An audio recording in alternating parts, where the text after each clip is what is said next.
तो भगवान गुरुदेव ने हवन की महिमा बताई। अगला श्लोक देखें, 16वां श्लोक। इसमें भगवान ने कितनी सुंदर बातें बताई। जो आप यज्ञ करते हैं,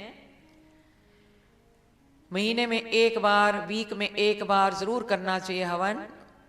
अहम क्रतुरहम यज्ञा स्वदाहा महमौषधम मंत्रोहम हमेवाजे महम अग्निरहम हुतम। यज्ञ में आप जो भी बैठते हैं, जो भी करते हैं, देखो भगवान इस श्लोक में कितना सुंदर बता रहे हैं।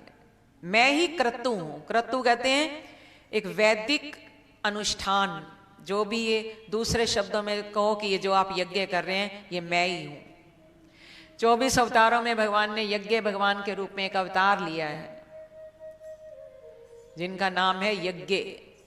यज्ञ भगवान 24 अवतारों में यज्ञ भगवान का नाम आता है। तो साक्षात जब हवन किया करें तो सोचें जो यज्ञ है ये भगवान ही है। यज्ञ मैं हूं, क्रतु मैं हूं, स्वधा मैं हूं। स्वधा का अर्थ है जो भी आप आहुति देते हैं। औषधि मैं हूं। औषधियों में जो भी रोग को ठीक करने की शक्ति होती है, वो ऐसी औषधि भगवान कहते हैं मैं ही हूं। मंत्र मैं हूं। जो मंत्र बोले जा रहे हैं वो भी प्रभु कहते हैं वो मंत्र मेरा ही रूप है, मैं ही हूं। गीता के मंत्रों से हम आहुति देते हैं, और गीता के मंत्र तो स्वयं भगवान के ही गाए हुए मंत्र हैं। और जहां गीता के मंत्रों से नहीं होती, कहीं किसी और मंत्र से भी होती है, तो प्रभु कहते हैं उस समय मंत्र मेरा ही रूप होते हैं। इस भाव से मंत्र की आहुति दी जाती है। घृत मैं हूं। जिस घी से आप आहुति दे रहे हैं वो भी भगवान कहते हैं मैं ही हूं।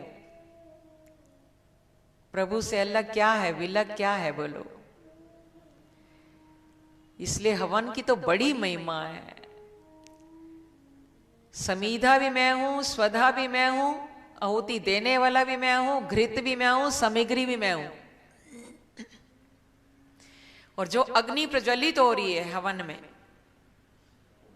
अग्नि प्रज्वलित होती है ना, भगवान कहते हैं अग्नि रहम हुतम। वो अग्नि भी मेरा ही रूप है, इसलिए अग्नि देव को भगवान का साकार रूप माना है। उस अग्निदेव में ही भगवान का दर्शन किया करें। देखो श्लोक में लिखा है अग्नि मैं ही हूं। अग्निदेव भगवान का मुख माने गए हैं।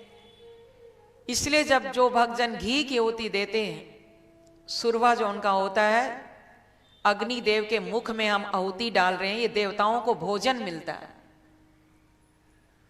इसी से तो इंद्र देवता प्रसन्न होते हैं, वरुण देवता प्रसन्न होते हैं, तब समय पर वर्षा करते हैं। पहले तो बड़े बड़े यज्ञ होते थे, अकाल पड़ जाता था तो संत जन कहते थे यज्ञ करो।